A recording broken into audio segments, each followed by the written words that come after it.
Hey family, it's SNwadiei. I am Habasi. Help your brothers and sisters in Africa. Now I'm here today to say, how y'all doing? If you hear the birds, you may think that I'm in the motherland right now. I'm blessed. My backyard has trees. Big old tree on the right side of me has been here since I was a kid. And I'm old as molasses now, as y'all know. But anyway, y'all, it's a good place for the birds to sing and talk to one another like they doing now. I'm just blessed every time I come out here to record for y'all. They show up and show out. I'm kind of feeling like Dr. Doolittle or something. Like I'm talking to the animals or something. But anyway, how y'all doing today? I just got through reading some comments from one of my subscribers, and it was just so nice, and I just needed to respond to the general group of you guys, even though I already responded to that person. You will not hear me bashing my country. I love my country. I love my house where I'm at now. You hear that? It almost sounds like I'm in the motherland now, y'all. I'm relaxed right here. Galveston is a pretty place. My little garden is a pretty place. My backyard is a pretty place. I can't lie to y'all and say I'm in the hood, or I'm in the ghetto, or people shooting all over the place by me. Because they not. It's a quiet place. You see that backyard there? You can see through the fence. That big house behind me, not my house. That's the neighbor's house. That's the alley. There's no barbed wire fence here. This fence off to the side, I didn't put that there. That was one of my other neighbors, because she had a bad dog. So she put up the fence, the privacy fence, so she could keep her dog in check, since she didn't have a poor dog on command. You know? It was her fault. The dog was not in control. But anyway, we have no burglar bars to be keeping folks out. The gate is only locked so people will remember that they do not have my permission to just come in my yard and do whatever they want. Because my other neighbor, that's how they put that fence up in the first place, was coming in my yard. And then I lived to regret it, because she turned into a bad neighbor after I let her put the fence up, which didn't make no sense. But stories for other days, because I have had since then 2 different neighbors. But anyway, guys, I love the motherland. I love Nigeria. That's the first place I visited. For the ones that's been following me all along, I was a married woman, a young married woman, y'all, with a baby. I mean, our baby was like 3-4 months old when we traveled to the motherland to meet my in-laws and my then husband's family. They were just so loving and caring. And when I got off that plane, y'all, I felt like I could have just kissed the ground. It felt like somebody inside of me was saying, we made it. We made it. Like they were just happy to be home, y'all. The same way I feel about my last name. I don't care who likes it or who got rid of it or whatever. It doesn't matter, y'all. I am so proud of my last name. I'm like Tina Turner, y'all. I ain't changing it. I earned this name. I know the history behind it and all, and it belongs to my children my grandchildren, my great-grandchildren, and thenceforth, as long as our seed continues. My ancestors are reconnected again with the name that was taken away from them almost 400 plus years ago. Doesn't have to be the same name, y'all. It's just, it is Nigerian name again, because the majority of my DNA is Nigerian, y'all. I didn't know that when I got married. I had no idea. Didn't have a DNA test at all. Never had met anybody from the motherland when I met my then African prince. I just thought he was just Kunta Kinte.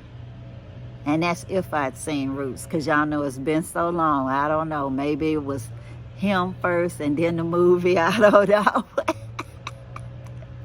But anyway, once I found out it was African and not Jamaican, like on that 7-Up commercial, the uncolor,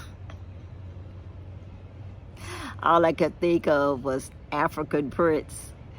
And my cousins even said, "You think his daddy have a diamond mine?" And I say, "I don't know, girl. You think?"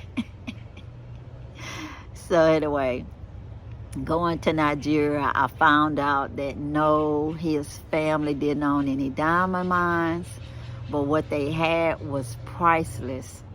It was a family that people could dress all alike, but be different, because the fabrics would be the same, but the styles would be different. I had never seen nothing like that.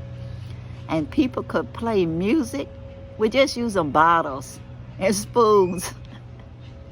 Bottles and spoons, y'all. I had never heard such beautiful music, but they was playing it for us with bottles, blowing on bottles, like empty soda bottles, and spoons and forks. I know my uncle and them play Zydeco music and they use rubbing board and spoon, but I had never heard nothing like that. Then later when I went to Ghana and did my non-profit work, I never thought of being anybody's chief. I was just doing good because it was a good thing to do. And it was what I was led to do by the Most High and by the ancestors. So I accepted the duty that I felt like I was supposed to do. And now my dreams just expand, where I feel like I need to help empower people to self-sufficiency so they can be able to help themselves to get to another level. I'm a good cheerleader, y'all. I'm a good seed planter. You see all this stuff behind me growing? Well, I can do that with other people too. Most High willing. Not just encourage them to get a plain old job, but to actually own something and actually make it work for them and their family. Even if it's just planting seeds, y'all. You plant them one time and those things just keep growing. Keep growing. It's amazing to me. Before COVID, I didn't know that because I never planted a garden before. But now I know once you plant it one time, even if you harvest, if you don't dig up the roots, it'll grow back. It'll grow back by itself. So food gardens are sustainable, and that's what I want to encourage people to do.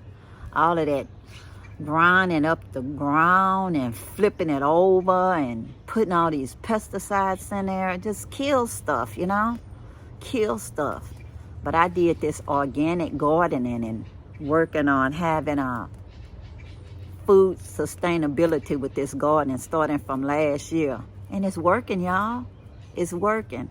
No pesticides been used on this yard at all. It's all natural, organic. And it just grows and grows, y'all. I do very little to this garden. So hopefully I can get another food forest started very soon on my land in the Gambia. But y'all, we are one. I cannot say anything when somebody asks me, do Africans love African Americans, or do African Americans love Africans, or whatever. All I can say is what I know from my love story. We are one, y'all. We are one. I have ancestors just from this country that's 100% Nigerian. Yeah, on my timeline on 23andMe, I have ancestors that's 100% Nigerian. So, guys, we are one. It's not one or the other. We are one. I love my people in the motherland. I love my people here in the United States and in the diaspora wherever I go. If I'm in an airport or wherever and folks start talking to me and I talk to them, we find out what we have in common, and it's all good, y'all. So all I can say is that this is my country. I'm not gonna bash it, not for 1 minute. I love it. All of the other countries in the motherland, I can say, I'll trace my DNA part of it and say, this is my country. And I mean that. Whether it's Nigeria, Ghana, Cameroon, the Gambia, Sierra Leone, Liberia, etc., because they mixed up all of my relatives so they couldn't speak their languages to each other. So yeah, I'm a mixture of lots of different tribal groups. We are one, y'all. One love, one family. I love all of you guys. I love all of y'all. Agape love. I'll always be connected to my SNwadiei family. I love all of y'all. I do. I will not remarry anybody else. I love y'all. I love being married to the SNwadiei family. I'm very old-fashioned about that and very traditional. Like I say, we are one, y'all. It doesn't seem strange to me at all. I'm not missing anything. I'm at peace. I'm happy, y'all. I'm happy. I can get off that plane in Nigeria tomorrow and my people will pick me up at the airport and make sure I get my needs met. When I go to the Gambia, I got people, y'all, who'll meet me at the airport and get my needs met, etc., etc. Ghana too, and other places. I got people, y'all, and so do y'all. But you have to remember, just build those relationships. Nothing is an instant grits kind of a relationship, you know, not of substance anyway. And y'all know I'm learning how to use this camera and all of that. So anyway, it's not so much about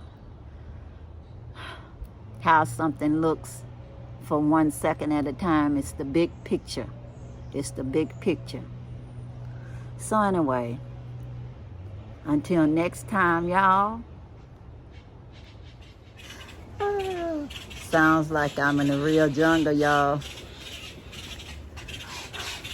Until next time, peace, peace, power to the people.